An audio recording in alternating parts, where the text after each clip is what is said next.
Muy buenas tardes para todos. Damos inicio al séptimo seminario web sobre procesos de optimización en un departamento de imagenología a cargo de Joana Santos de Portugal. Aprovecho para saludarla y agradecerle su presentación. Asimismo, saludamos al ingeniero Eduardo Medina Gironcini, quien gracias a su iniciativa se vienen desarrollando los seminarios web con participación de destacados especialistas. Eduardo es especialista en protección radiológica con más de 30 años de experiencia, presidente de la Red Latinoamericana de Protección Radiológica en Medicina, secretario general de la Federación de Radioprotección de América Latina y el Caribe, presidente de la Red Latinoamericana para la Educación y Capacitación en Tecnología Nuclear LANEN y miembro fundador y exdirectivo de la Sociedad Peruana de Radioprotección. Hola Eduardo. Hola Pablo, ¿qué tal? Buenos días. Bueno, como saben, este seminario es organizado por la Red Latinoamericana de Protección Radiológica en Medicina, la red LAPRAM, la cual está integrada por especialistas en la región, quienes voluntariamente se han unido con el principal objetivo de fortalecer la protección radiológica en las aplicaciones médicas de las radiaciones ionizantes, y por lo cual brindan su experiencia y tiempo para desarrollar diversas actividades que van desde la difusión de información técnica, la capacitación, hasta la conformación de diversos grupos de trabajo para tratar temas de interés regional. Incluso se encarga de promover la realización de simposios y eventos técnicos sobre protección médica en medicina en diversas ciudades latinoamericanas. En la organización de esta actividad se cuenta con el auspicio de la Red Latinoamericana para la Educación y la Capacitación en Tecnología Nuclear, LANEN, creada en diciembre del año 2010 en la ciudad de Lima como una red de instituciones vinculadas con la capacitación, el entrenamiento y divulgación de la ciencia y la tecnología nuclear en todos sus aspectos. Hoy cuenta con 70 miembros plenos y colaboradores entre los cuales se encuentran varias organizaciones de protección radiológica. Cabe mencionar que los seminarios web son posibles gracias al apoyo que nos brinda CIBERT SAS de Medellín, Colombia, miembro de LANET y de la red LAPRAM. En especial queremos agradecer a nuestro amigo Pablo Giraldo, fundador de CIBERT SAS. Él es ingeniero biomédico, magíster en protección radiológica en la Universidad Politécnica de Valencia, España, e impulsor y organizador del Diplomado Virtual de Protección Radiológica. Agradecemos a Joana Santos por su gran colaboración y predisposición para exponer este importante tema, ya que con su exposición damos inicio a los seminarios web del presente año. Periódicamente iremos anunciando cuándo se van a llevar los próximos seminarios web. Bueno, a todos ustedes les agradezco por conectarse y les invito a seguirnos en las redes sociales como Red LAPRAM. Y ahora dejo en el uso de la palabra a Pablo para conducir este seminario web. Muchas gracias. Gracias Eduardo. Bueno, antes de iniciar, tengo algunos anuncios importantes. El primero, la sesión está siendo grabada y el link luego estará disponible para que lo vean en diferido a través de los diferentes canales que Eduardo les mencionó. Asimismo, podrán descargar las memorias en PDF al final del seminario. La presentación tendrá una duración aproximada de 1 hora, contando el tiempo de las preguntas. Las preguntas deben hacerse a través del chat dispuesto en la parte inferior izquierda de sus pantallas. Se preseleccionarán algunas de ellas y se expondrán al final para que sean resueltas por la conferencista. Por favor, redactar preguntas cortas y de interés general. Si tienen problemas con la conexión, realizar la verificación a través del link dispuesto en el chat, en la parte inicial del chat. Si los problemas persisten, escribir solamente el chat privado del moderador. De igual forma, recuerden que la sesión está siendo grabada y que la van a poder ver en diferido. Si se escucha entrecortado, deben revisar bien el estado de su conexión en la barra ubicada en la parte superior derecha de su pantalla. Bueno, Joana es licenciada en Radiología por la Escuela Superior de Tecnología de Salud de Coimbra del Instituto Politécnico de Coimbra. Es magíster en Ingeniería Biomédica en la rama de Instrumentación, Señal e Imagen Médica por la Universidad de Aveiro. Doctora en Diagnóstico por Imagen de la Universidad de Dublín, con registro en la Dirección General de Educación Superior por la Facultad de Medicina de la Universidad de Coimbra. Actualmente es profesora adjunta del Departamento de Imagen Médica y Radioterapia de la Escuela Superior de Tecnología de la Salud de Coimbra del Instituto Politécnico de Coimbra, donde imparte desde 2006. Investigadora doctorada del Centro de Ciencias y Tecnologías Nucleares del Instituto Superior Técnico de la Universidad de Lisboa. Desarrolla investigación en el área de la dosimetría, optimización y protección radiológica, con el objetivo de promover la seguridad del paciente y trabajadores durante la realización de procedimientos que utilizan radiación ionizante.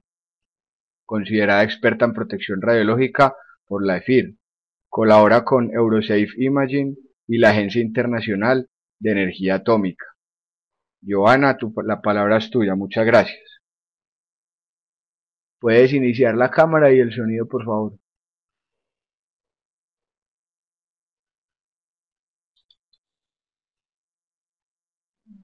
Joana,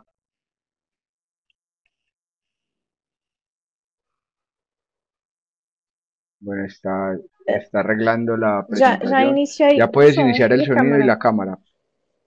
Ok. Sim, boa tarde. Desculpem. El sonido está bien.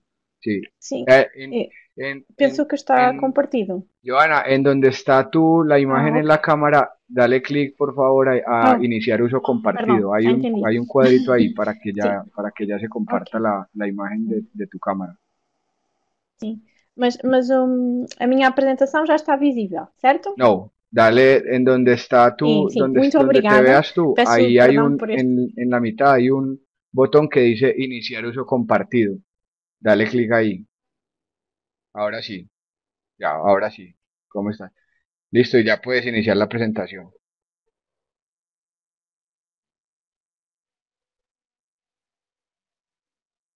Sí, ya la vemos. Este bocadinho aqui, de não ter iniciado logo. Muito obrigado pelo convite. Queria agradecer ao Dr. Eduardo e também à Pablo pelo amável convite. Vou falar em português porque a minha capacidade para falar espanhol não é assim tão boa e poderia ser difícil, mas caso não compreendam algo, me avisem, por favor. Então, decidi falar de um processo de otimização com vários objetivos. De falar de otimização não apenas como um ato único, mas sim como um processo integrado em todo o departamento de radiologia. Falar também das diferentes fases e o que é que se deve fazer em cada fase e falar das medidas de proteção que devemos aplicar, quer aos doentes, quer aos profissionais, para garantir que todas as medidas de proteção radiológica são aplicadas. Então, estes são os 3 objetivos desta minha comunicação. Então, a otimização vem referenciada pelo ICRP e por várias legislação internacional e estão incluídos 3 princípios: a justificação, a otimização das práticas e os limites de dose, sendo que os limites de dose são aplicados para os profissionais e os princípios de justificação e de otimização são aplicados no que refere aos doentes. Nesta apresentação, vou apenas focar o aspecto mais direto da otimização e que vai de encontro ao princípio LARA sobre a tentativa de reduzir a exposição e encontrarmos uma imagem com capacidade diagnóstica, mas adequada ao procedimento também em termos de qualidade. Quando pensamos numa exposição, temos que analisar o fator risco que está associado à radiação ionizante. Temos que pensar em risco de modo diferente quando pensamos nos profissionais e quando pensamos nos nossos doentes. Vou começar por falar do risco para os doentes. Todos nós sabemos que existe uma grande diferença em termos de idades. Os doentes mais jovens, os recém-nascidos, as crianças mais pequenas, são mais suscetíveis aos riscos da radiação ionizante. Logo, a idade é um fator muito importante, mas também sabemos que os doentes do género feminino têm um risco mais elevado do que os doentes do género masculino. No entanto, há outros fatores, como a informação clínica do doente e o seu estado geral, que também fazem variar o risco associado ao procedimento que vai ser executado. Também sabemos à partida que há procedimentos que envolvem mais exposição à radiação, porque são mais complexos, do que outros que nós conhecemos como procedimentos mais simples. Um outro fator que temos aqui que encontrar ainda para associar ao fator risco é a dimensão do doente. Quando digo aqui a dimensão, falo do seu peso, a altura, índice de massa corporal, são todos os fatores que vão influenciar então o risco. Como devem ter tido a oportunidade de conhecer, as preocupações relativas ao risco abrangem todos os doentes. No entanto, há um grupo particular de preocupação, que é o grupo pediátrico, e a Organização Mundial de Saúde criou um documento, que existe a versão em inglês, existe um sumário em espanhol, mas não a versão alargada em espanhol, talvez seja um desafio que vos deixo aqui, em que fala de como os doentes percepcionam o risco e de como nós, profissionais, percepcionamos o risco. E de como é importante que os doentes compreendam o procedimento, mas também os profissionais que o prescrevem e os que o executam. Assim, este manual tem também algumas informações que nos ajuda a explicar ao doente qual é o procedimento que ele vai fazer, mas também a justificar, por exemplo, aos pais das crianças que têm que fazer exames. Esta imagem que vos mostro é de a justificação que, por exemplo, podemos dar aos pais de uma criança que vai fazer uma TC crânioencefálica, uma TC de cabeça, e como justificar que o procedimento é necessário, quais são as medidas de otimização que podemos aplicar. Mas depois de termos estes conceitos de risco estabelecidos, é que podemos pensar que, ao implementar um processo de otimização, todos os princípios serão garantidos e o nosso objetivo é minimizar este risco que vos apresentei neste momento inicial. Antes de iniciar um processo de otimização, tudo o que eu tenho que analisar começa no meu equipamento. É fundamental que eu tenha a certeza que conheço todos os equipamentos do meu serviço. Conheço em termos de tecnologia. Mostro-vos aqui uma imagem da evolução tecnológica da TC nos últimos anos. Quando surgiu a TAC, a ideia da TC era ter um equipamento rápido, com grande qualidade de imagem, e só há cerca de uma década é que começaram a aparecer mecanismos para reduzir a exposição à radiação. Conhecer o equipamento é fundamental antes de iniciar um processo de otimização e ter a certeza que o equipamento tem o controle de qualidade em dia. Algumas ferramentas são necessárias pôr em prática. Eu vou mostrar alguns exemplos europeus e internacionais que também existem. Por exemplo, na Europa utiliza-se um formulário, um relatório da Comissão Europeia, que tem em conjunto todos os critérios de aceitabilidade que o equipamento deve cumprir e diz quais são os testes que se devem fazer para verificar o controle de qualidade dos equipamentos.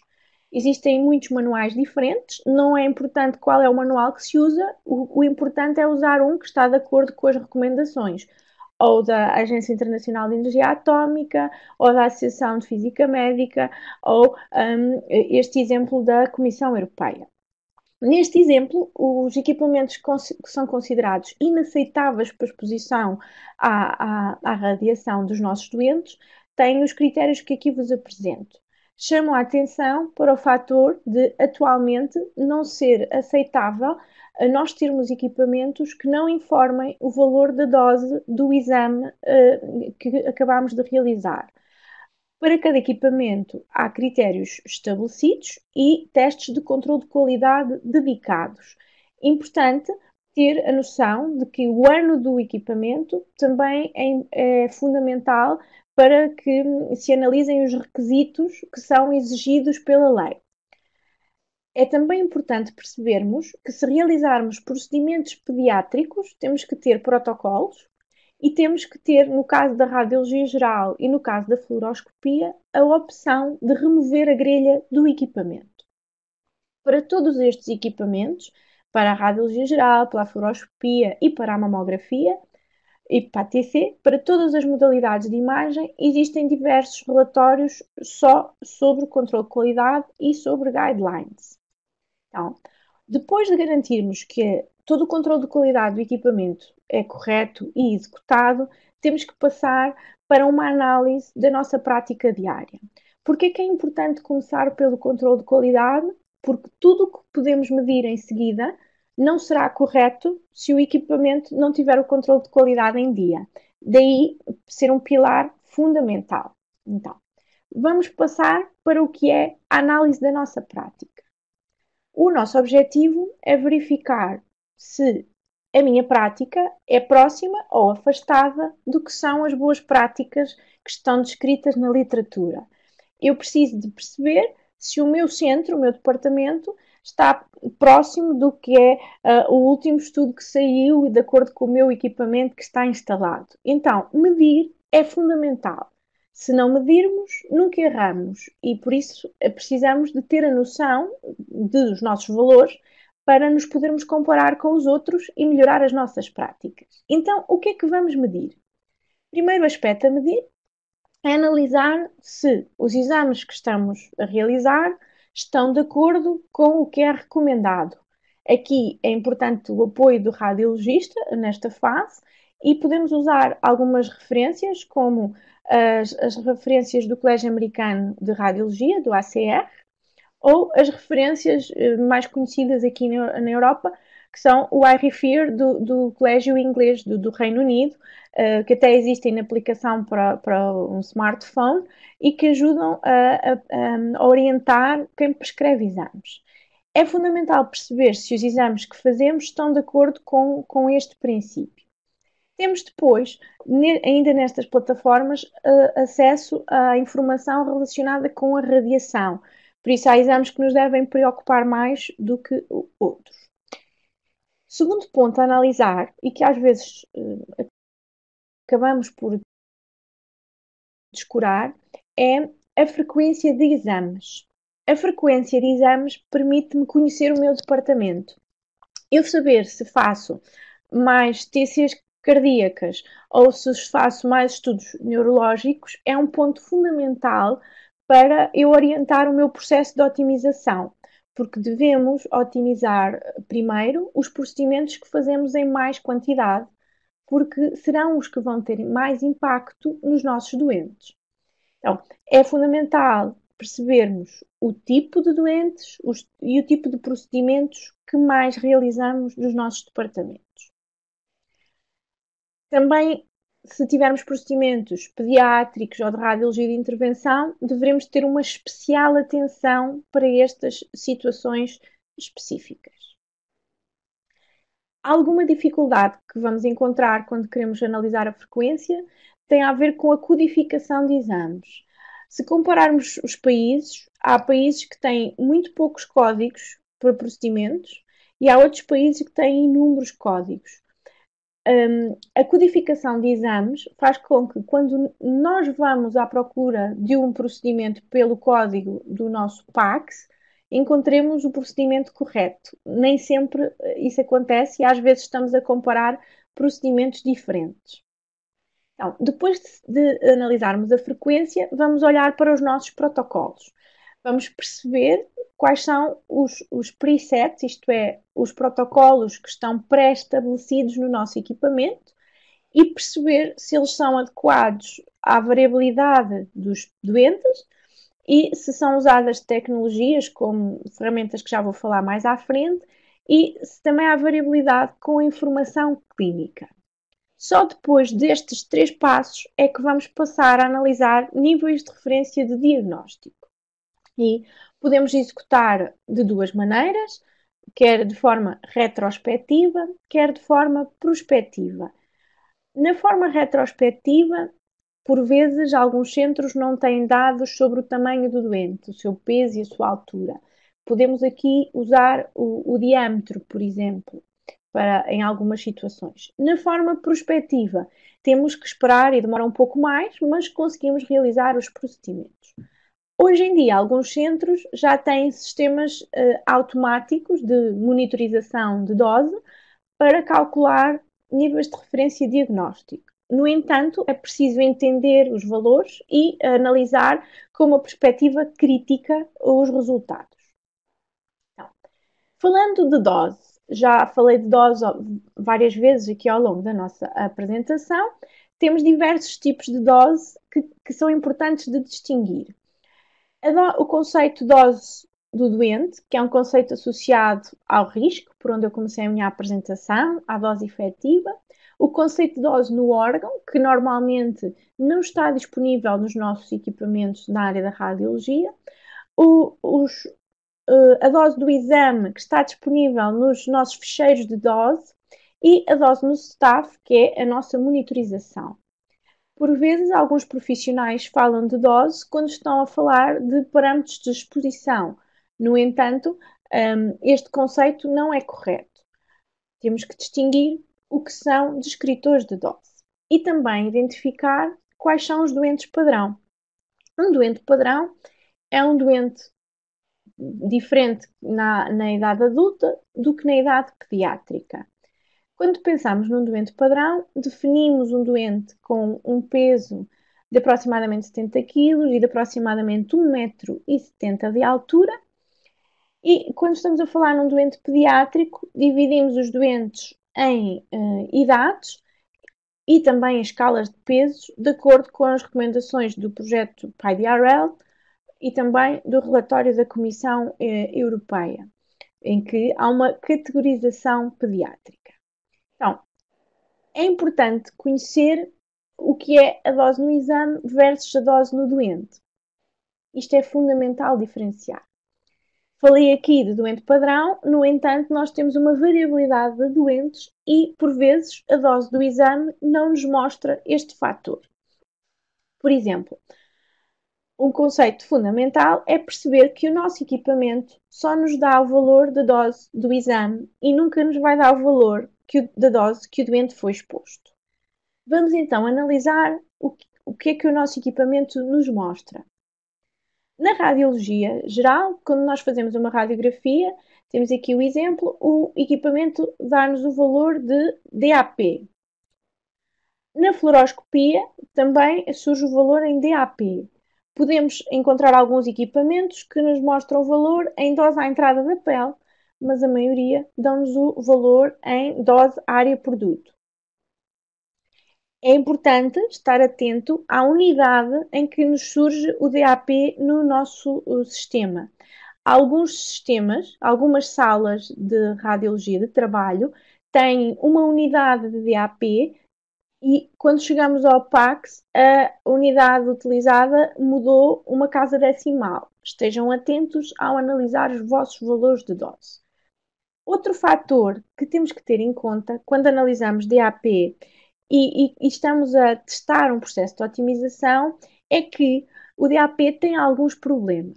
Isto é, nós podemos ter um doente padrão, daquele que vos apresentei dos 70 kg, e um doente mais obeso, e terem o mesmo valor de DAP.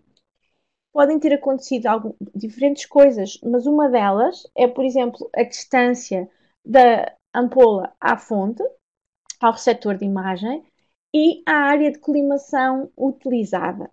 Sabemos que hoje em dia os nossos equipamentos nos permitem colimar a imagem eletronicamente, fazer cropping, não é, das nossas radiografias, e este fator faz com que haja um aumento do DAP, mesmo quando os parâmetros de exposição estão otimizados. É importante percebermos também que fomos educados em termos de proteção radiológica para diferentes doentes e que os diferentes doentes vão ter diferentes diâmetros anteroposteriores e laterais e que este fator deve fazer variar os parâmetros de exposição.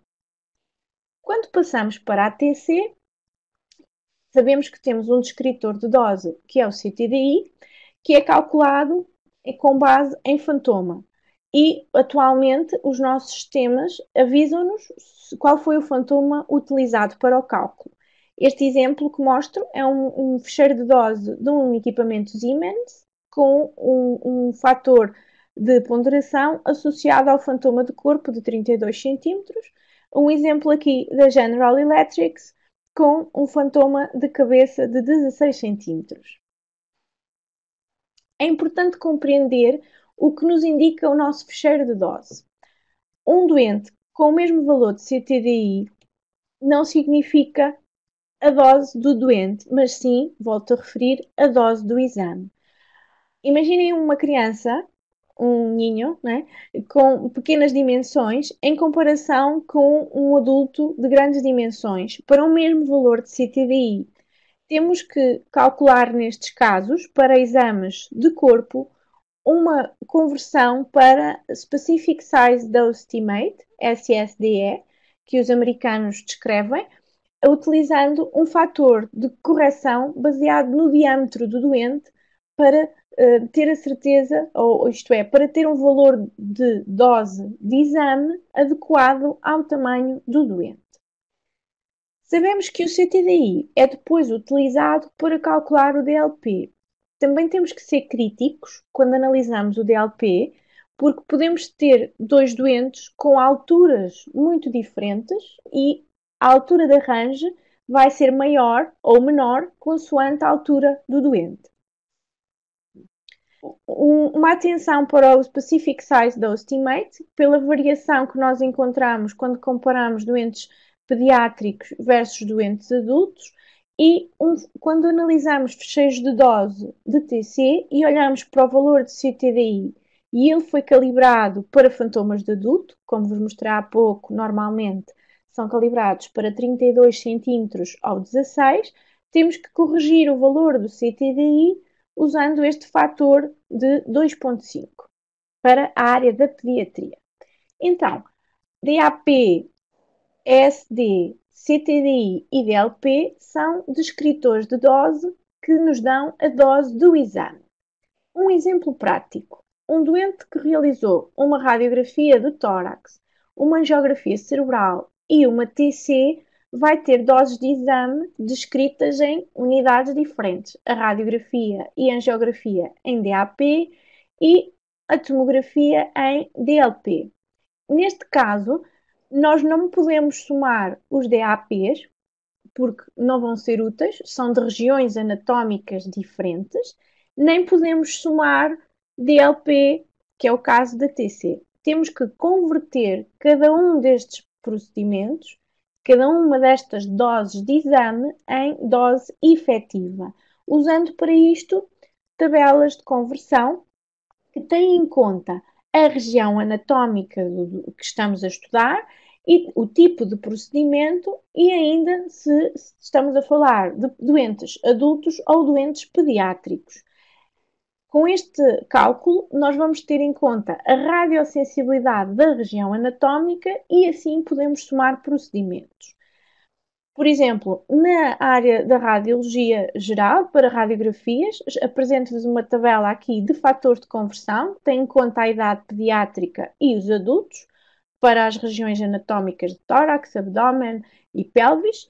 Para a ATC, apresento-vos os fatores de correção dos valores de DLP para também diferentes regiões anatómicas. No entanto, para fluoroscopia, recentemente os valores foram alterados. Os fatores de conversão são agora orientados de acordo com o tipo de procedimento. Se é apenas um procedimento guiado por fluoroscopia, se é um procedimento não cardíaco, mas que é guiado com fluoroscopia, mas tem intervenção, se é um procedimento vascular ou se é um procedimento cardíaco. Assim, sugiro que amanhã olhem com atenção para os vossos fecheiros de dose e que compreendam as diferenças que podem encontrar quando comparam diferentes doentes. E olhem com uma especial atenção, por exemplo, para o valor de DLP de procedimentos muito parecidos. E vamos selecionar doentes para calcular níveis de referência de diagnóstico. Qual é o nosso objetivo? É estabelecer um nível, poder comparar este nível em situação em que ele é muito elevado, verificar se justifica clinicamente ou tentar encontrar um valor mais baixo, isto é, um valor otimizado. Atenção que o valor de níveis de referência diagnóstico pode ser comparado com outros estudos que encontrem internacionais, mas estamos sempre a falar do doente padrão. Recentemente, na literatura, apenas encontrávamos regiões anatómicas. Atualmente, passamos a encontrar estudos que nos falam de indicações clínicas específicas, como, por exemplo, a situação de um doente que teve um acidente vascular cerebral ou um doente que teve uma tromboembolia pulmonar e que realizou uma TC de crânio ou uma TC do tórax. No estudo europeu, encontrou-se para estas informações clínicas específicas uma grande variação dos valores de exposição, que também está relacionada com os equipamentos, mas mais recentemente está a ser realizado um estudo em larga escala em que, para além de analisarmos os valores de níveis de referência diagnóstico para uma região anatómica específica, se tem em conta as indicações clínicas que aqui vos apresento. Nesta primeira tabela são procedimentos de TC, na segunda tabela procedimentos de intervenção, que vão ser estudados de acordo com a informação clínica. Então, já falámos de controle de qualidade, do que é que devemos medir e de boas práticas para comparar. Devemos consultar os sites adequados, já falei aqui de alguns exemplos, e também verificar se estamos a realizar os procedimentos de acordo com a mais recente tecnologia. O nosso objetivo vai ser, então, calcular um nível, implementar medidas para reduzir a exposição e voltar a calcular os níveis de modo a diminuir a dose e diminuir o risco. Para isso, podemos fazer alguns testes e devemos fazê-lo com fantomas antes de passarmos para a parte de implementação clínica. Então, a partir de amanhã, desafio-vos a pensar em medidas de otimização, pensando de como estão a trabalhar nos vossos departamentos. Verificar se estão sempre a utilizar o controle automático de exposição na radiologia, se numa sala com um equipamento digital direto aumentam a tensão, reduzem o tempo, usam os filtros e se voltam a utilizar a colimação adequada. Dependendo da tecnologia que possuem, podem se focar nos valores de dose, dose do exame, ter os valores de AP, ou caso não seja possível, podem utilizar os valores do Exposure Index que os equipamentos nos fornecem. E esta informação não é dose, mas sim a informação de energia que chega ao detector. Outro fator que temos que ter em conta é que os nossos parâmetros devem variar de acordo com a tecnologia com que estamos a trabalhar. Não esquecer ainda um método mais convencional de todos, que é conhecer os valores das guidelines de tempo de exposição por região anatómica. Na parte da fluoroscopia, é um procedimento em tempo real e é preciso conhecer o equipamento antes de entrar na sala para conseguir adequar a otimização. Isto é, saber se é possível variar a intensidade da fluoroscopia, a utilização do modo pulsado de uma forma adequada ao procedimento em estudo e, isto é, adequar o número de pulsos ou o número de frames de acordo com o estudo que estamos a realizar. Por exemplo, adequar o número de pulsos pode potenciar uma redução da exposição de cerca de 60%. Não devemos estudar um estudo digestivo com o mesmo número de frames por segundo que um estudo, por exemplo, das artérias coronárias. Exemplos de adequação dos frames apresento aqui neste gráfico. Se nós tivermos uma exposição realizada com 30 frames por segundo no estudo, por exemplo, de um ventrículo esquerdo, em comparação com um procedimento realizado com 15 frames por segundo, vamos ter uma grande redução da exposição, que conforme a região anatómica, aqui estes exemplos são para a área de intervenção em radiologia, devemos adequar os frames por segundo a serem utilizados e otimizar o procedimento de acordo com a situação clínica do doente. Na TC, primeira etapa de otimização é como deitar o doente no equipamento. Ter a certeza que o doente é bem posicionado e que fica no isocentro da gantry. Se recordam, falei-vos de calcular a correção com base no diâmetro do doente, correção do CTDI. Se o doente não estiver bem posicionado, não é possível fazer aquela correção do SSDE de forma adequada. Nem utilizar as ferramentas de otimização que estão calibradas para termos o doente no centro. Então, é importante perceber que quando eu estou a utilizar a modulação da corrente, com qualquer um dos métodos que está descrito na literatura, o estou a fazer com o doente no isocentro da gantry, é um princípio-chave. Também é importante conhecer que alguns equipamentos agora já possuem otimização também da tensão. A combinação da modulação da corrente com a modulação da tensão permite-nos uma redução da exposição de cerca de 52%. O tamanho da range, que já falei há pouco como uma comparação de alturas de doentes, deve ser adequado também à informação clínica.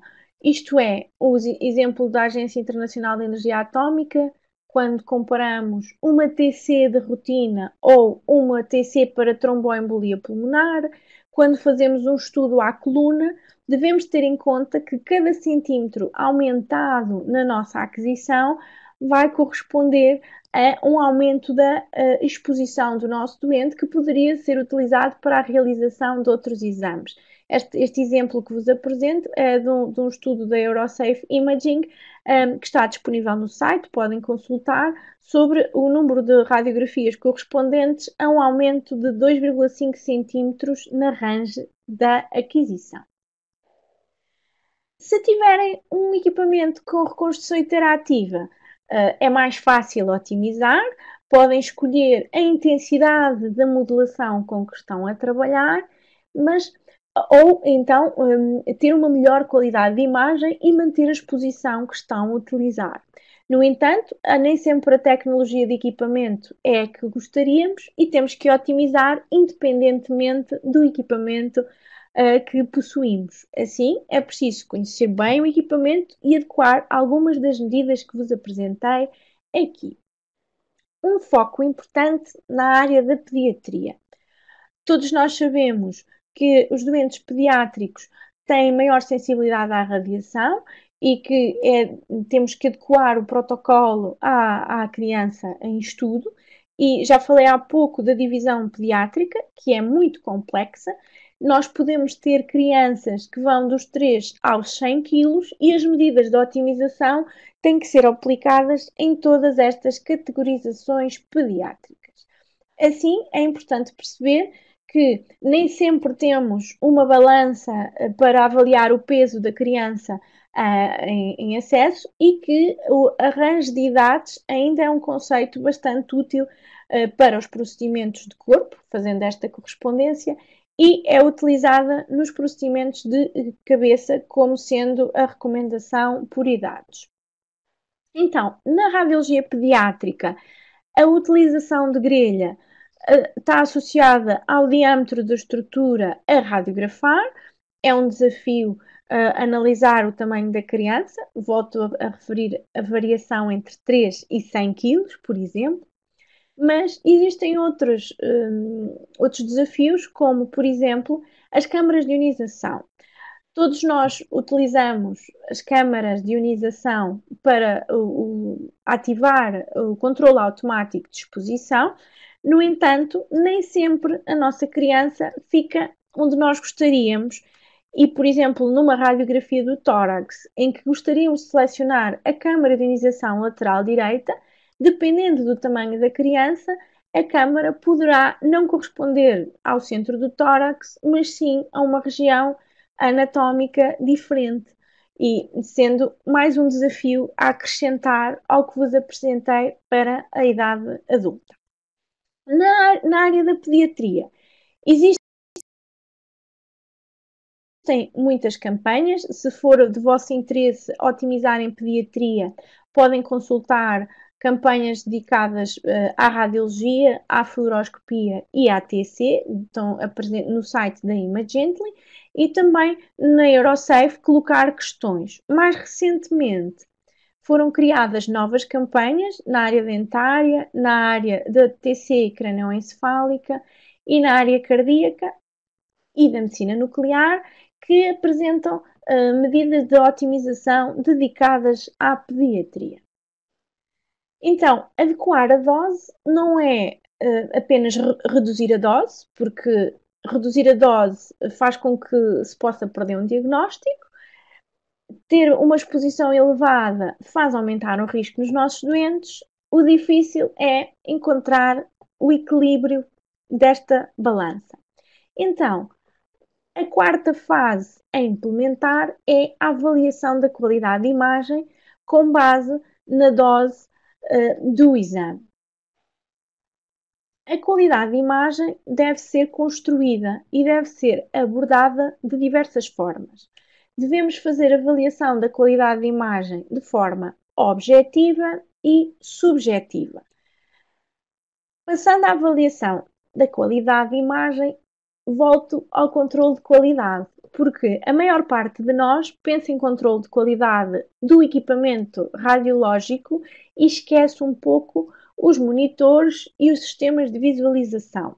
Mas existem indicações de tipos de monitores que devemos ter para fazer a avaliação da qualidade de imagem, que são os monitores de diagnóstico, e recomendações de luminância ambiente para fazer avaliação da qualidade de imagem. Por exemplo, está aqui assinalado o que é recomendado para TC, é um pouco diferente do que é recomendado para radiologia geral.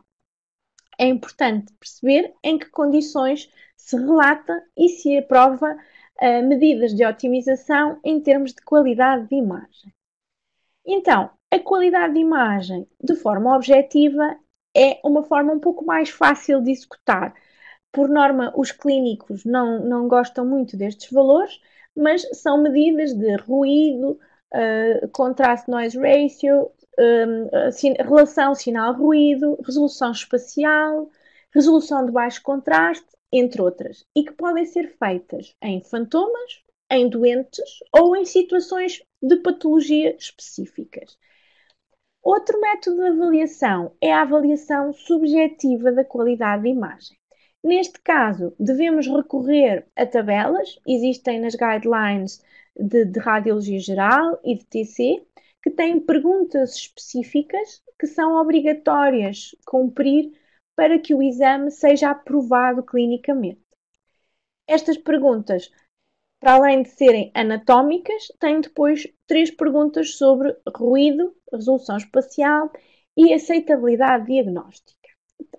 É importante perceber que quem faz esta avaliação deve perceber de processamento de imagem e deve perceber da componente clínica.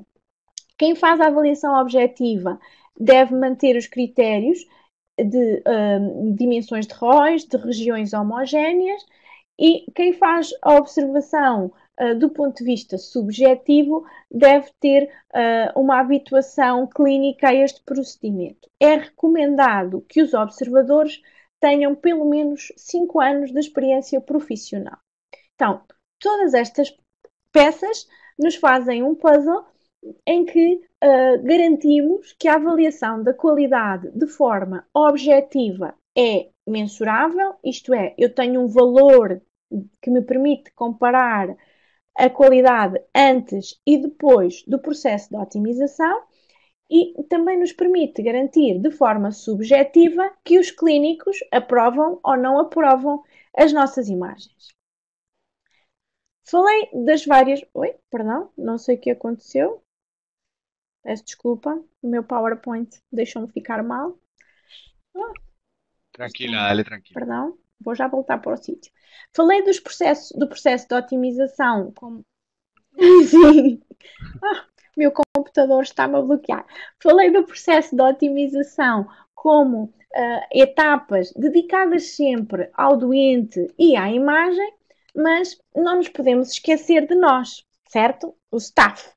É importante perceber que nós estamos expostos à radiação dispersa.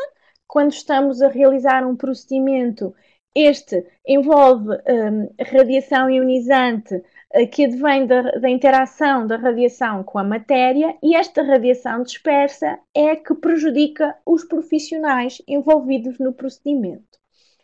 É importante compreender que a radiação dispersa vai aumentando de acordo com todas as estruturas que a radiação direta atravessa. E esta radiação, podemos pensar nela como uma distribuição de curvas de isodose, em que quanto mais próximo do doente, maior é a radiação dispersa, e quanto mais afastado, menor vai ser esta exposição. No entanto, como veem aqui por este vídeo, há movimento e as curvas não são estáticas, vão mudando de acordo com o movimento do equipamento, devendo os profissionais ter em conta onde estão mais protegidos. Outro fator importante é a dimensão do doente. Quando eu tenho um doente com maior diâmetro, como eu disse há pouco, aumento os parâmetros de exposição, mas isto também vai aumentar a radiação dispersa.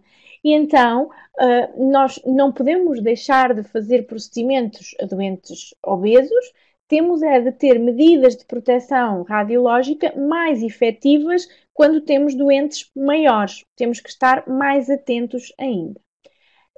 As medidas mais básicas de otimização são manter o receptor de imagem bem próximo do doente, diminui a radiação dispersa, usar o dispositivo de proteção da mesa e manter a distância da ampola, que reduz aqui a exposição do doente.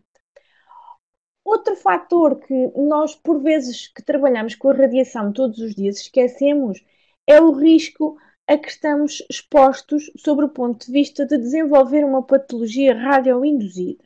Então, o Reino Unido tem um estudo alargado do que ocorreu em profissionais expostos por percentagem de sieverts. Para os homens, os carcinomas mais frequentes são da bexiga, do estômago e do esófago e do sistema nervoso central, nomeadamente do cérebro. Para as mulheres, o índice de risco foi mais elevado para a glândula mamária, seguido do pulmão e da glândula da tireoide. Assim, estes são os órgãos que devemos pensar em proteger com maior acuidade. Mais recentemente passou-se a falar não só sobre patologia radioinduzida, cancro, mas também de outras patologias radioinduzidas. As radiodermites já eram conhecidas no passado, atualmente fala-se muito em patologia radioinduzida vascular e também de alterações ao nível do cristalino, provocando catarata capsular posterior provocada pela exposição à radiação ionizante.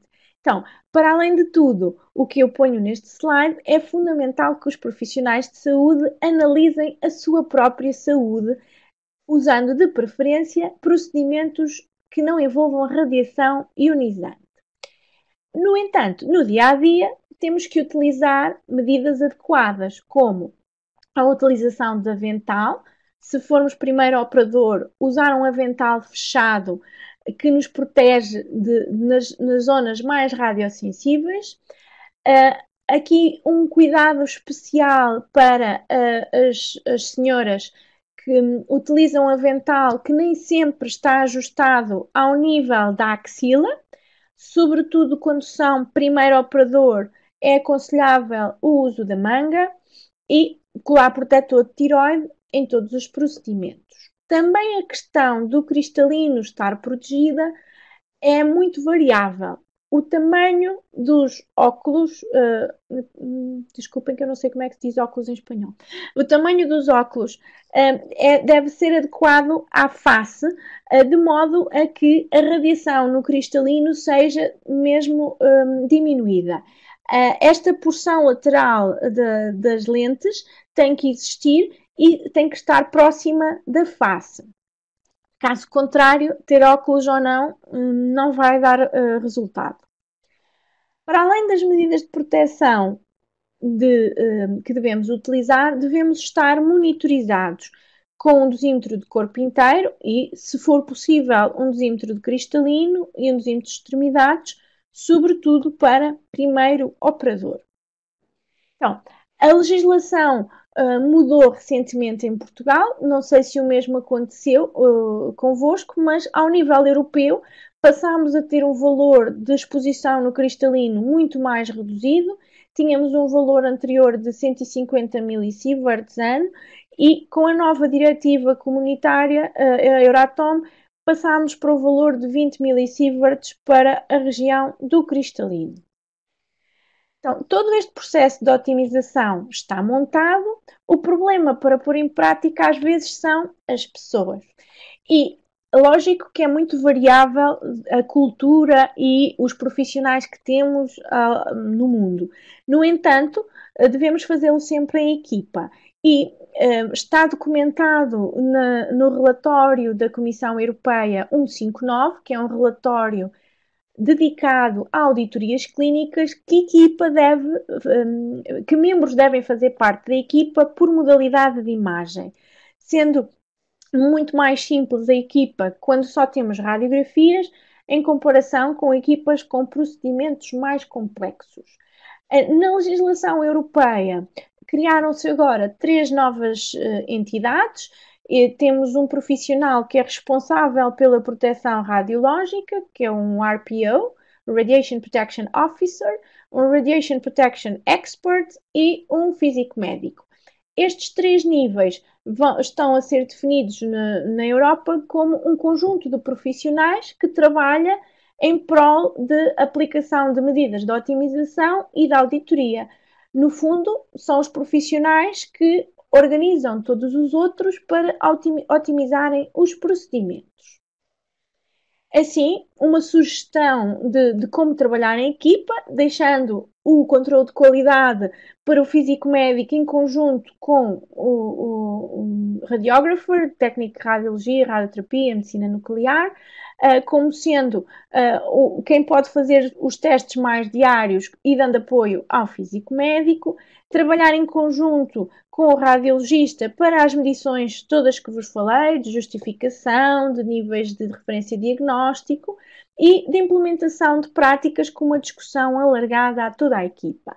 O processo da auditoria clínica é feito por etapas, segue várias recomendações europeias e tem sempre este aspecto que vos falei de trabalho em equipa, de modo a que o doente seja o centro do processo de otimização.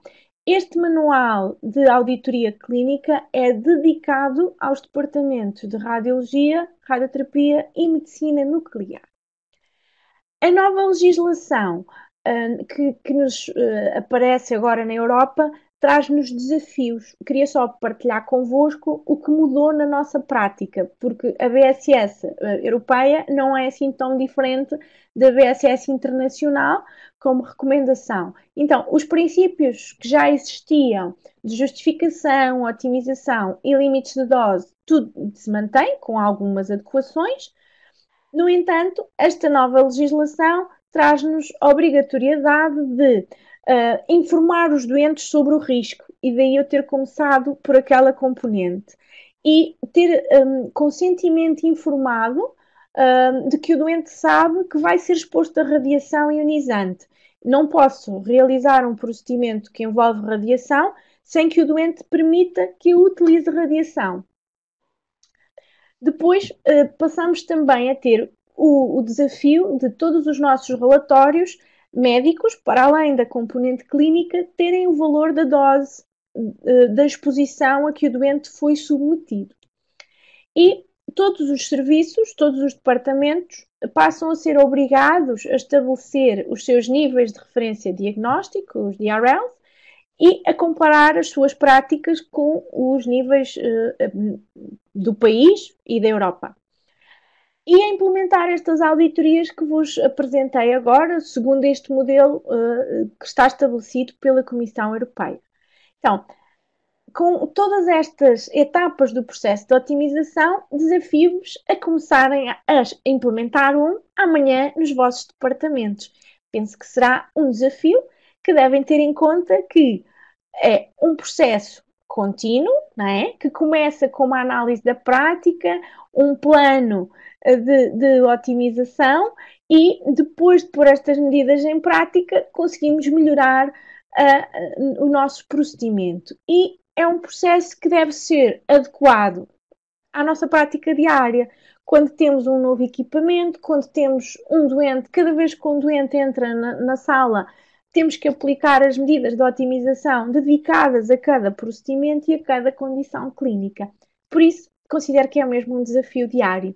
E era a mensagem que vos queria transmitir. Muito obrigada pela vossa atenção e estou disponível para todas as questões. Penso que cumpri o tempo. Hola, Joana. Sim, sim. No, el tiempo está perfecto. Sim, sim.